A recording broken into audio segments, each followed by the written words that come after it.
Halo guys, balik lagi sama gue Noval di YouTube channel Investasi. Seperti yang kalian lihat, sekarang suasananya lagi agak-agak gelap. Dan kenapa gelap? Karena sekarang gue pengen ngasih tahu beberapa kabar sentimen negatif yang bikin pasar kripto volatil banget. Tapi sebelum mulai, jangan lupa like, subscribe, dan klik lonceng notifikasi di YouTube channel Investasi.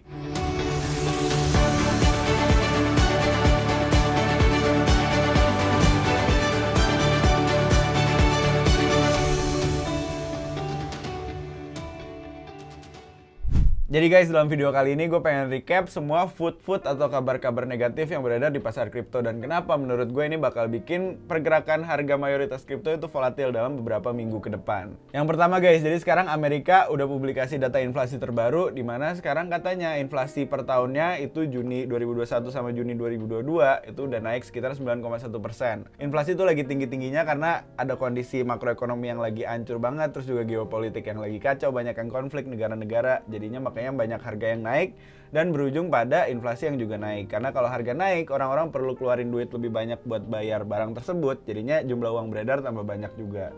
Jadi guys, kalau kalian lihat dari dailyfx.com, intinya inflasi yang benar-benar inflasi khususnya itu udah naik jadi 9,1%. Tapi kabar baiknya core inflation alias inflasi barang-barang pokok doang itu tuh malah turun justru dari 6% jadi 5,9%. Tapi tetap aja orang-orang pada mengacunya tuh tetap pada inflation rate yang year on year yang Juni ini, jadinya ya emang sekarang dianggap sebagai kabar buruk terutama buat dolar Amerika. Terus juga per bulannya ini tuh inflasi udah mulai naik lagi karena sebelumnya banyak investor yang udah prediksi kalau inflasi mulai turun dengan kebijakan moneter atau suku bunga acuan yang mulai agresif dari Bank Sentral Amerika. Tapi ternyata enggak karena prediksi mereka salah, alias dari bulan lalu ternyata angka inflasi tuh naik lagi dari 1% jadi 1,3%. Jadi Blockworks, salah satu perusahaan analisis di dunia kripto itu tuh ngasih data apa aja harga di Amerika yang naik drastis.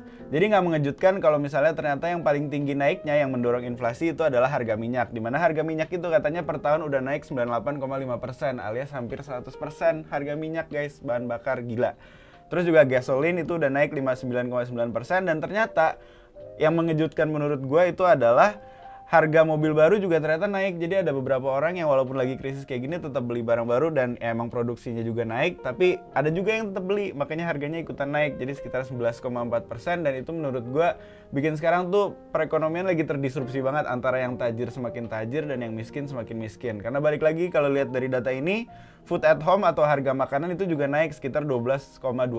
Dan itu menurut gue adalah salah satu dampak yang paling kelihatan dan yang paling parah dari kejadian ekonomi krisis saat ini. Nah, jadi untuk melawan ini sebenarnya Bank Sentral Amerika itu udah naikin suku bunga acuan. Kenapa? Jadi intinya kalau kalian yang masih bingung, suku bunga acuan itu dinaikin untuk mengurangi jumlah uang beredar. Karena tujuan suku bunga acuan dinaikin itu adalah meningkatkan insentif untuk nabung di bank. Jadinya orang-orang harapannya tuh pada nabung di bank dan nggak terlalu banyak konsumsi biar jumlah uang yang dipakai atau yang beredar di perekonomian itu berkurang. Jadi Bank Sentral Amerika sebenarnya udah naikin suku bunga acuannya, tapi sayangnya ini belum berdampak signifikan pada inflasi.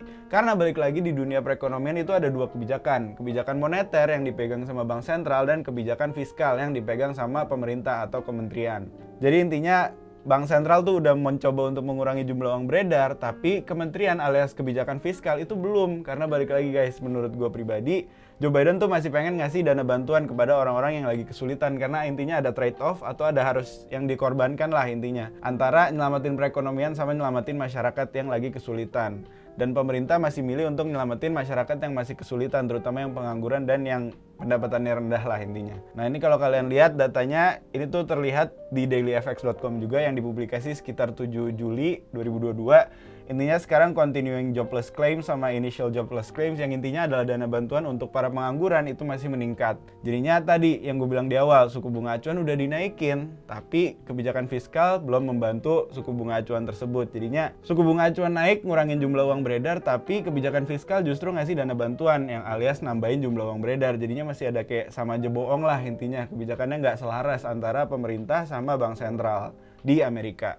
Jadinya karena kondisi ini kemungkinan besar masih banyak volatilitas dan ujung-ujungnya ini belum berdampak positif banget. Jadi intinya karena nggak ada keselarasan antara kebijakan moneter sama fiskal ini, menurut gue pribadi sekarang kondisi perekonomian Amerika belum bakal selamat banget, makanya orang-orang tuh tadinya pada takut nih karena asumsinya investor memprediksi kalau inflasi bakal terus turun lah, terus juga dolar bakal naik lagi karena kebijakan moneter udah agresif banget, jadinya bisa ngalahin kebijakan fiskal. Tapi ternyata enggak, karena datanya yang bisa dilihat dari sini inflasi naik lagi. Jadinya kemungkinan besar karena inflasi naik lagi, pemulihan ekonomi Amerika tuh masih akan jauh, makanya dolar kemungkinan akan turun dalam jangka pendek dan menjadi alasan kenapa indeks saham Amerika sama kripto, terutama Bitcoin itu kemarin malam itu lumayan naik. Jadinya untuk saat ini asumsinya pergerakan pasar lagi pada positif karena balik lagi dolar mulai melemah lagi dan ya ada kemungkinan aset-aset berisiko kayak kripto dan saham itu bakal naik. Tapi asumsi ini belum tentu benar dalam jangka panjang. Kenapa? Karena gue pribadi masih percaya dalam jangka panjang alias nginget kita lagi di bear market saat ini, kemungkinan besar tuh masih akan sideways atau konsolidasi. Jadi belum ada pergerakan naik yang signifikan atau turun yang signifikan lagi. Jadinya masih menyamping terus lah, intinya gocek terus pasar. Kenapa? Karena ada beberapa sentimen negatif yang gue bilang tadi. Jadi sekarang Celsius lagi mengajukan kebangkrutan kepada pemerintah Amerika. Intinya mereka filing Chapter 11 bankruptcy yang intinya tuh ya bangkrut lah, ngaku bangkrut. Dan katanya kalau misalnya Chapter 11 ini mereka ngaku bangkrutnya di Amerika. Jadi para kreditur atau investor yang masih nyangkut di Celsius itu tuh nggak boleh menuntut untuk mendesak Celsius untuk bayar utangnya atau ganti rugi. Karena nanti ganti rugi atau bayar utangnya akan distruktur secara hukum dan finance yang lebih baik lah intinya, jadi harus ngantri. Ini kenapa jadi sentimen negatif? Karena balik lagi guys, kalau misalnya kalian udah baca berita tentang Celsius, intinya sekarang tuh Celsius punya sekitar 531 juta US dollar yang tersimpan di FTX dalam bentuk wrap Bitcoin atau WBTC. Nah jadi kemungkinan besar karena udah ngaku bangkrut, kalau misalnya udah ngaku bangkrut itu tuh perusahaan harus jual asetnya untuk ganti rugi investor yang rugi atau bayar utang yang masih gagal bayar.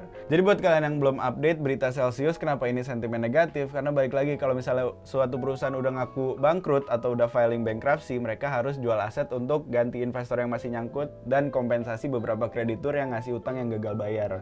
Jadi sekarang tuh kabar terbarunya katanya Celsius punya sekitar 531 juta dalam WBTC atau wrap Bitcoin di FTX. Dan kemungkinan besar kalau asumsi gue tadi perusahaan harus jual seluruh asetnya, kemungkinan besar ya Bitcoin ini bakal pada dijual, WBTC ini bakal pada dijual. Dan mengingat WBTC ini harganya sama kayak Bitcoin, ya kemungkinan besar kalau mereka pada jualan ini harusnya sih harga Bitcoin turun. Makanya gue bilang tadi belum terlalu positif lah pasar karena masih ada harapan menggantung dari Celsius ini. Terus juga kalau kalian yang belum dengar, sekarang katanya kasus Three Arrows Capital tuh masih berlanjut, dimana pendirinya alias Suzu sama Kyle, dua foundernya itu sekarang tuh katanya kabur. Mereka yang harusnya bayar utang dan mengurus filing pemerintah dan lain-lainnya untuk bangkrut itu tuh ternyata nggak bisa ditemukan di mana-mana. Jadinya proses kebangkrutannya ini lagi terhambat. Jadinya ya dalam proses kebangkrutan kan tadi gue bilang perusahaan harus jual seluruh asetnya. Nah kalau nggak ada foundernya, nggak ada CEO-nya ya asetnya nggak bisa dijual. Jadinya krediturnya masih nyangkut, investor yang nyangkut juga masih belum diganti rugi. Terus intinya kan kalau misalnya dalam proses kebangkrutan yang ada kreditur nyangkut, kalau sepemahaman gue, balik lagi guys, gue bukan anak hukum tapi ini sepemahaman gue, intinya tuh kalau misalnya ada kreditur yang nuntut untuk uangnya diganti rugi, ya mereka harus punya pengacara untuk mendesak pihak yang dia utangin lah intinya. Intinya kalau dalam proses kebangkrutan, kalau ada kreditur yang uangnya masih nyangkut di suatu perusahaan, mereka tuh harus punya pengacara untuk mendesak perusahaan tersebut tapi secara legal. Dan mereka juga punya pengacara tuh untuk biar nggak dizolimi lah intinya, biar nggak dicurangi. Nah terus pihak yang ngutang juga ya tetap harus punya pengacara. Dan katanya sekarang pengacara dari kreditur itu lagi mulai mengejar Three Arrows Capital karena harusnya tuh proses penjualan asetnya ini simple. Jadinya ya krediturnya bisa dapat ganti rugi, investor yang nyangkut dapat ganti rugi juga. Tapi ternyata karena mereka kabur ini jadi dipersulit. Nah kenapa ini jadi sentimen negatif? Karena balik lagi guys, banyak uang yang terikat sama Three Arrows Capital. Jadinya ya kalau proses ganti ruginya semakin lama, kemungkinan besar ada beberapa perusahaan yang bakal bangkrut lagi walaupun sekarang kita belum dengar. Karena ada beberapa perusahaan yang berharap banget nih sama ganti ruginya dari Three Arrows Capital. Jadinya kalau Three Arrows Capital bangkrut, ya mereka juga bangkrut dan ujung-ujungnya banyak yang bangkrut, jadi kayak efek domino di dunia DeFi, terutama orang-orang atau perusahaan-perusahaan yang emang minjem atau dapat pinjaman dari Three Arrows Capital ini. Jadi ngeri lah intinya, efek sistemiknya kencang banget nih Three Arrows Capital. Kalau misalnya foundernya nggak ketemu-ketemu, ujung-ujungnya banyak yang rugi juga dan banyak yang bangkrut lagi kemungkinan besar. Sampai sekarang kabarnya sih foundernya masih belum ketemu, tapi Three Arrows Capital masih dalam tahap investigasi. Karena dari laporan-laporan yang beredar, Three Arrows Capital tuh licik banget. Intinya foundernya tuh licik banget karena ada laporan menurut blockchain analysis kalau misalnya Three Arrows Capital tuh mindahin asetnya secara diam-diam yang bergerak di blockchain. Jadi kayak NFT, kripto atau stablecoin itu tuh intinya ada di wallet mereka terus diam-diam dipindahin ke wallet-wallet yang anonymous atau nggak diketahui itu wallet siapa. Nah jadi ini ada yang nge-track dan ujung-ujungnya ketahuan tapi belum bisa dituntut karena foundernya hilang. Terus juga katanya salah satu foundernya atau CEO-nya yaitu Suzu itu tuh ketahuan jual properti.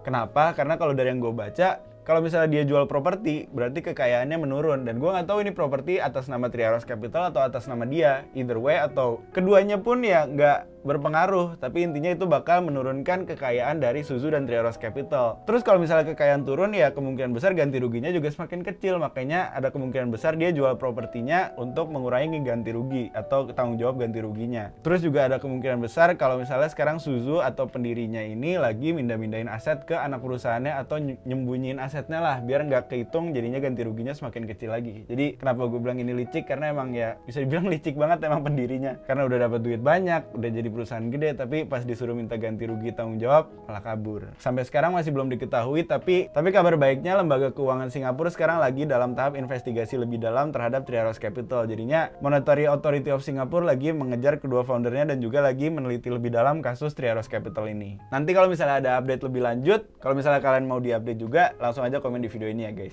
Nah terus yang terakhir ini mungkin kalian udah dengar karena ini kabar dari pekan lalu, yaitu korban Mt. Gox atau MT Gox itu mau mulai diganti rugi.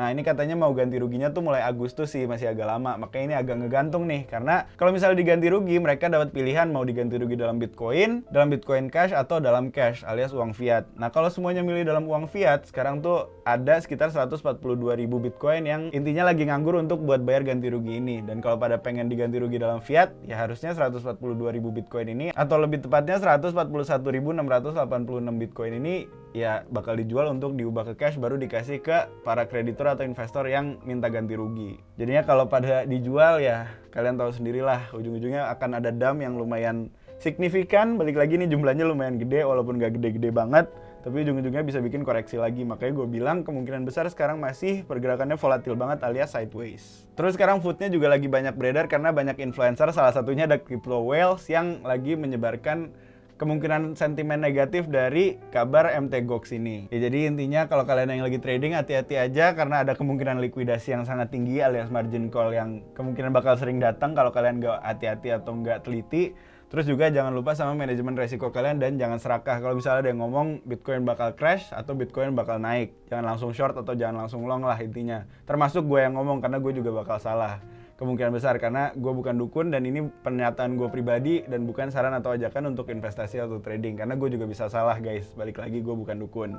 Oke deh guys, gitu aja dari gue. Kalau misalnya ada yang salah mohon dikoreksi. Kalau misalnya ada yang mau ditanya langsung aja komen di video ini. Kalau ngerasa bermanfaat jangan lupa like, subscribe, dan klik lonceng notifikasi di YouTube channel Koinvestasi. Dan as always, Koinvestasi semua bisa kripto.